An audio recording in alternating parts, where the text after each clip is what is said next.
ClassicCarRestoration.com. I'm your host, Robert Krenzlock, and for the next 30 minutes, I'm going to take you through some of the best do-it-yourselfer classic car restoration. One of these days, you're going to walk away with a car just like this, customized to your taste. Let's get started.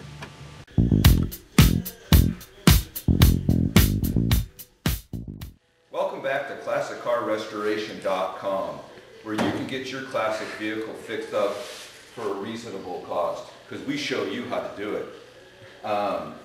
Okay, so picking back up on our fender, we've gone around the vehicle and made repairs to all of the areas where we had rust and damaged sheet metal. Cut them out, replaced them, similar process that we did on our last show with this fender. So we're going to pick back up with the fender and take it to the next step. So we're going to go ahead and prepare this area and apply Bondo and do some sanding and bring it to the next level. So the first thing you want to do when you are going to apply Bondo to a metal surface is get down to bare metal. You want to get down so the Bondo is actually bonding to the metal and not paint or other material. So we're going to do a bit of grinding. When you grind, you really should wear a face shield. So I'm going to go hunt down a face shield. Got our face shield. We've got some gloves here.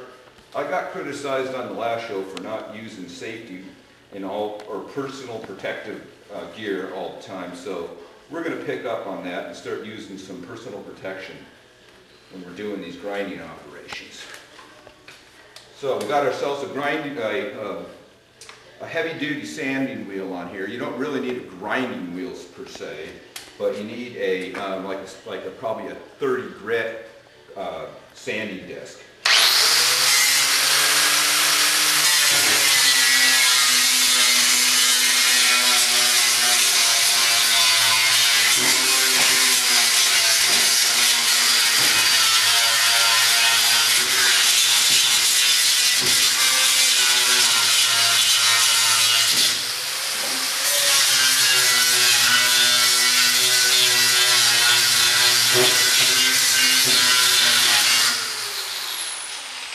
Okay, so we're going to concentrate on kind of those three general areas with our Bondo here. And I'm just going to pick some small areas to start off with because it takes a long time to apply all the different coats of Bondo and the sanding. So we're going to work in a small area to speed it up. We'll come around and do that same process to the whole vehicle.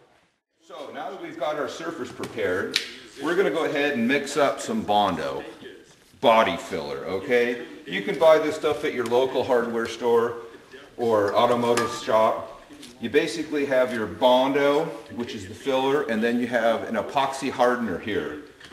And so you go ahead and always, the way I like to do Bondo is I get myself a piece of glass because the Bondo, you know, can be cleaned off the glass. You always want to keep all your surfaces really clean.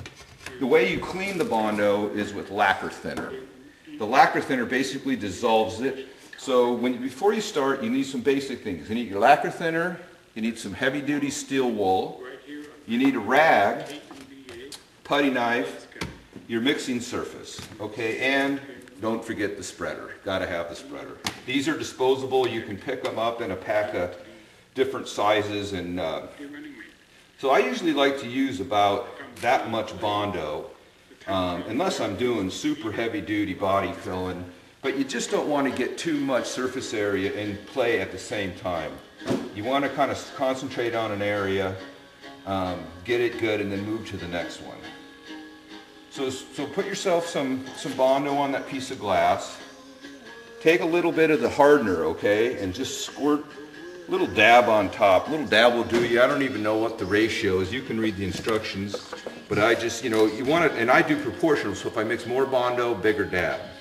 Take it with your putty knife, mix her around until that hardener, which is colored red in this particular case, is thoroughly mixed in with the Bondo. And the way you can tell that is you got no streaks of red left. It's all one color, okay? Then I use this spreader and clean my knife off, lay that down on there, and then take a little bit of lacquer thinner, okay, put your piece of steel wool on there, and this ideally should be decanted into a smaller container. It's really hard to deal with this big one here. And you got to clean your tools right away, or else this stuff will harden on there, and you got a mess. So I clean my blade off right away. Set that down. Go. Okay, so the Bondo sets up after about 5 or 6 minutes, so you've got a limited working time with this stuff. So basically what you do is you just take that stuff and you just spread it over the affected area using your Bondo knife to make up for the dented areas. A little bit on there, and this thing is made out of flexible plastic, so it kind of conforms to the shape of the car.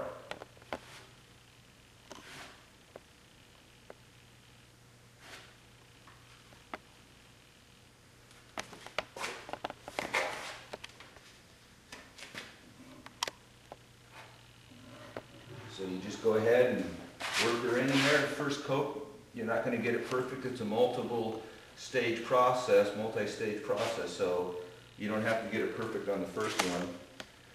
In our break, I went ahead and did some more grinding over here, so we're going to start to apply this to this area. Start at one end. I'll start working your way over. Like so.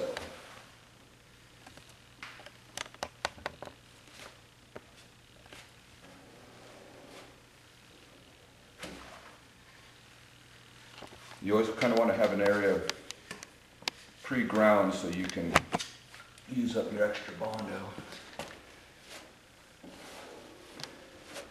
So you just fill in the voids.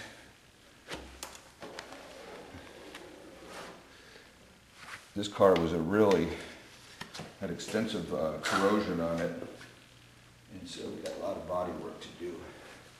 Get caught up. Okay, break. Mm-hmm. Okay, so you're going to want to let this go ahead and set up for about 10-15 minutes until it gets hard, and then you'll start doing your sanding operation. We're going to take a break. Go. Okay, so we continue to go ahead and work that Bondo in, working down the affected area. Like I said, this here is going to take a lot of filler, so we're just going to go ahead and continue to fill this and build her up layer by layer.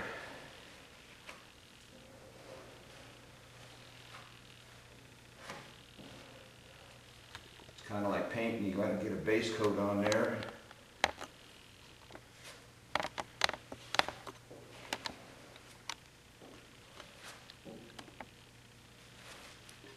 Okay, now we'll go ahead and clean our tool off and give this a few minutes to set up.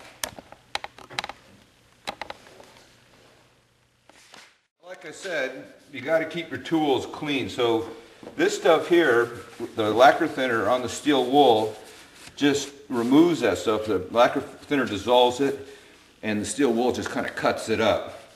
So then you'll take your rag, you'll hit your board, and you dissolve it, and then you wipe the surface clean as you go, and the rag picks up the residue. You'll throw this rag out after a bit because it'll get all full of Bondo.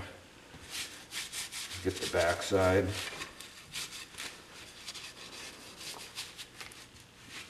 I like to keep my glass nice and small. That way I don't end up mixing up too much Bondo and having it harden up on me while I'm trying to apply it. Always put your cap on your lacquer thinner because this stuff is very volatile. Okay, let's go see how our fender's doing. Well, the end of another episode. Remember, classic car restoration at live.com. Okay, you see it right there. Give us a buzz if you got a question or need some advice on something. Check you later.